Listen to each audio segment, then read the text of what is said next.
kalau boleh tahu dengan Ibu siapa? Saya Putri Aturida, saya spesialis jantung ya pemuda. Saya Mbak Li, perawat ruang CVCU. Sebelumnya terima kasih sudah bergabung dan mengisi seminar di MA Sumber Bungur tentang jantung ya Bu ya, memperingati Hari Jantung Sedunia tahun ini. Sebenarnya maksud kami ingin mempertanyakan sesuatu tentang seputar kesehatan jantung. Maka sebelum melangkah lebih dalam, gimana sih latar belakang sampean berdua ini dalam dunia kesehatan jantung gitu? Maksudnya latar belakang? Iya, latar belakang sampean dari dulu kenapa kok bisa memilih spesialis jantung, apalah gitu. Ya, jadi mungkin nanti Mbak Eli ya gantian ya. Jadi saya waktu kok fase pertama itu fase jantung. Jadi setelah dokter umum itu kan 4 tahun preklinik, 2 tahun dokter muda. Jadi kami menempuh untuk dokter umum tuh 6 tahun 6 tahun ya. Nah saat di klinik, saat kita dokter muda itu fase pertama jantung. Pasien saya pertama itu saya ingat laki-laki umur 14 tahun datang dengan jantung, datang dengan kaki bengkak semua, dan itu adalah pasien saya pertama. Jadi saya dengarkan suara jantung itu sangat indah, besar, maha besar sekali ya Gusti Allah. Saya mendengarkan suara jantung itu sangat indah, dan sejak saat itu saya bercita-cita harus jadi spesialis jantung ya. Alhamdulillah ikhtiar yang cukup, ikhtiar yang berat ya, sama doa dan dari Bapak Ibu ya, alhamdulillah sampai sekarang menjadi dokter spesialis jantung. Waktu itu usia 32 tahun saya jadi dokter spesialis jantung. Dan untuk jadi dokter itu ya semua profesi ya saya rasa ya. Cuma untuk jadi dokter itu satu, harus tambah dan kuat. Jadi selama pendidikan dokter jantung itu kurang lebih 5 tahun. 5 tahun. Saya tidak tidur 2 hari 36 jam itu sudah biasa. Dan otak saya ini sudah kayaknya alert terus, waspada. Jadi sampai sekarang pun saya ditelepon 24 jam itu kayaknya tidur sebentar langsung terbangun kalau ada konsulan. Jadi memang kenapa? Karena memang sudah dibiasakan saat sekolah. Yaitu harus tabah, jadi dokter jantung tabah, dan yang kedua harus kuat. Sama harus belajar yang rajin ya, karena kita kalau jantung tuh kan time is muscle, berpacu dengan waktu. Jadi nggak bisa leye-leye kayak dokter kulit ya, dok konsul dok gatal-gatal gitu kan, kita lebih tenang gitu.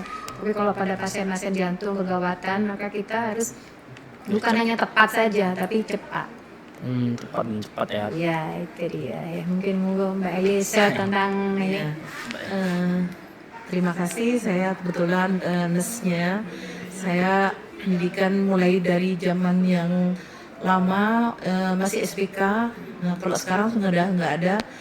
SPK itu Sekolah Perawat Kesehatan tahun 1996, terus ke D3, terakhir ya Sekolah S1 Perawatan. Saya menangani bagaimana supaya pasien-pasien yang mengalami serangan jantung menangani kegawat daruratannya, terus perawatannya, recovery-nya sampai pasien itu bisa pulang ke rumah dalam keadaan sehat walafiat. Saya sebagai perawatannya. Ya, gitu. Dan bagi tenaga kesehatan baik dokter dan perawat itu pendidikannya long life. Jadi sampai sekarang, jadi nggak berhenti 6 tahun dokter umum, 5 tahun spesialis. Saya ada konsultan lagi setahun, dan tiap bulan, beberapa bulan tuh kita rajin update dengan ikut seminar, simposium, baik dalam negeri, luar negeri. Jadi kita belajar sepanjang usia. Jadi itu kadang orang lihat enak banget ya dok, jadi perawat, jadi dokter, nggak begitu. Kenapa? Untuk bisa jadi sekarang ini kita melalui perjuangan yang tabah banget. Tidur 2 hari itu nggak tidur 2 hari, itu biasa. Terus yang berikutnya kita harus belajar update ilmu sepanjang usia. Oh gitu ya dok. Lalu pertanyaan yang selanjutnya, mau berhubung sekarang itu Hari Jantung Sedunia, apa pentingnya sih momen ini bagi masyarakat gitu? Kan pastinya ada segelintir masyarakat yang belum yang belum menyadari apa sih pentingnya hari ini gitu. Iya. Menurut Mbak berdua gimana? Ya, jadi tadi waktu acara sudah saya tekankan bagaimana sih masyarakat berpartisipasi dalam Hari Jantung Sedunia. Temanya adalah don't miss a beat. Jangan lupakan, jangan tinggalkan detak jantung kita. Ya, jangan lewatkan satu detak pun. Jadi cara berpartisipasi 3. 1. Lebih sadar bahwa jantung itu adalah aset masa depan kita. Sehat kan nomor 1 ya. Ya. Yang kita meskipun kita punya uang banyak buat keliling dunia, sakit nggak bisa ya. Mau belajar nggak bisa. Jadi 1 awareness, memang kita datang ke sini nih sebenarnya untuk sharing ilmu, untuk awareness biar masyarakat sadar. Oh iya ya, kita sama Gusti Allah dikasih organ jantung yang sedemikian. Ini jantung ini nggak pernah berhenti berdetak tiap detik meskipun kita tidur ya. Nah itu kita jaga kan, itu aset kita. 1. Terus yang kedua, komitmen pada diri sendiri yang saya sampaikan tadi. Komitmen cara Bapak Ibu berpartisipasi, komitmen pada diri sendiri dengan cara makan lebih sehat, bergerak lebih banyak, dan hidup lebih lama. Yang ketiga, tantang diri kita sendiri untuk berolahraga teratur. Jadikan itu kebiasaan, kebutuhan. Kalau kita kebiasaan mandi tiap pagi, kalau nggak mandi nggak enak kan? Sama ya. 3 itu caranya, awareness-nya, kesadaran. 2 adalah komitmen pada diri sendiri agar pola hidup lebih baik. Yang ketiga sama tantang juga untuk bergerak dan bergerak gitu ya. Mungkin dilanjutkan Bu Mbak Eli. Bu Eli silahkan. Kalau kita sebagai perawat menyampaikan promosi dan preventifnya seperti yang disampaikan oleh beliaunya, kita keperawatan hanya bisa memberikan gambaran kepada masyarakat, pencegahan penyuluhan, terus pencegahan untuk masalah pengobatannya itu dari segi medis beliaunya. Dan berkolaborasi lah. Jadi intinya perawat itu berkolaborasi dengan medis. Kami hanya seperawat saja melalui promotif dan preventif serta perawatannya, rehabilitatif untuk pemulihannya ke belakangnya gitu. Begitu aja. Oke. Lalu pertanyaan selanjutnya, bisa dijelaskan secara sederhana kah tentang jantung koroner itu apa? Penyakit jantung koroner secara sederhananya itu gimana? Penyumbatan pembuluh darah jantung. Itu sederhana. Kan jantung itu tugasnya memompa darah ke seluruh tubuh. Ya. Begitu pompanya, begitu pipa pembuluh darah yang memberi makan ke otot jantung tersumbat, apa yang terjadi? Gangguan fungsi pompanya, gangguan fungsi jantungnya. Itulah yang disebut penyakit jantung koroner. Ya, jadi penyumbatan pembuluh darah jantung sehingga jantung mengalami gangguan fungsi. Ya, oke. Selanjutnya, pertanyaan selanjutnya, seberapa besarkah risiko jantung koroner itu kalau dilihat dari gaya hidup? Semakin banyak faktor resiko. Faktor resiko itu apa saja? Ya, Tahu? apa saja? Hipertensi, darah tinggi, kencing manis, merokok, kolesterol, aktivitasnya sedentary itu apa Dok? Leye-leye, males gerak. Semakin banyak faktor resiko, apalagi ditambah faktor resiko yang nggak bisa dirubah seperti usia makin tua, punya riwayat keluarga, itu akan mempercepat angka kejadian penyakit jantung koroner. Lalu langkah apa ya, cara pencegahannya itu gimana? Bu Eli, langkah pencegahan untuk jantung koroner itu? Ya, seperti yang dijelaskan oleh dokter tadi, pencegahannya pola hidup sehat. Pola hidup sehat ya seperti apa? Ya makan yang bergizi, hindari makanan berlemak, seperti yang disampaikan beliau tadi itu. Pola hidup sehat, terus hindari merokok, olahraga teratur.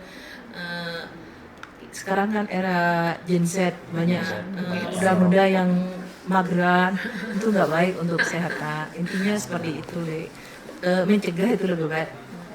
Mencegah lebih baik daripada Jangan banyak diam, tiktokan terus ya, apa. scroll sosmed itu nggak baik. Tetap harus ada 30 menit tiap hari ya.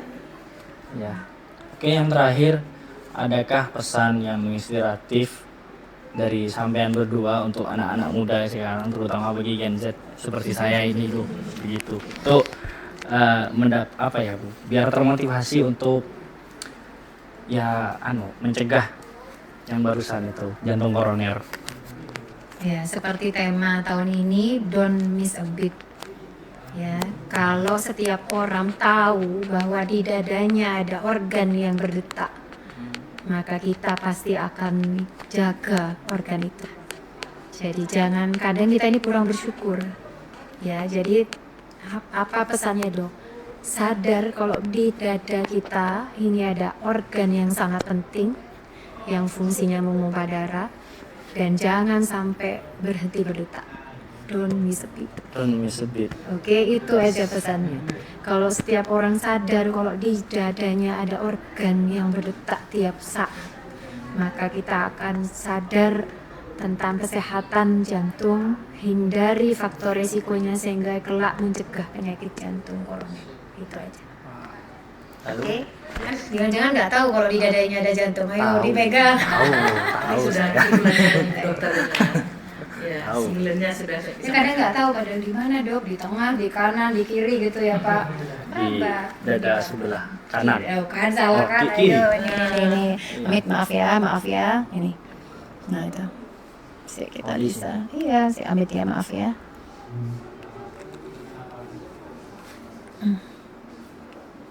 Ini detaknya duk. Nggak kenceng. Nih pegang, maaf. Mau diganti. Ya, tangan saya diganti. Nah, itu.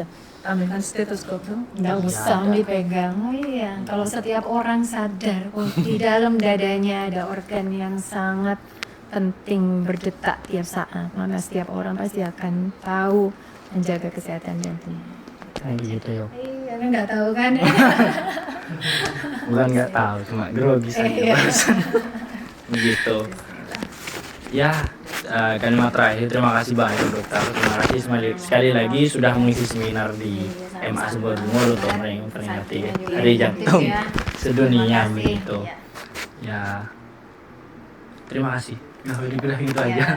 Assalamualaikum warahmatullahi wabarakatuh. Waalaikumsalam warahmatullahi wabarakatuh. Terima kasih. MA Sumber Bungur, sukses terus, jaya dan jaya. Terima kasih.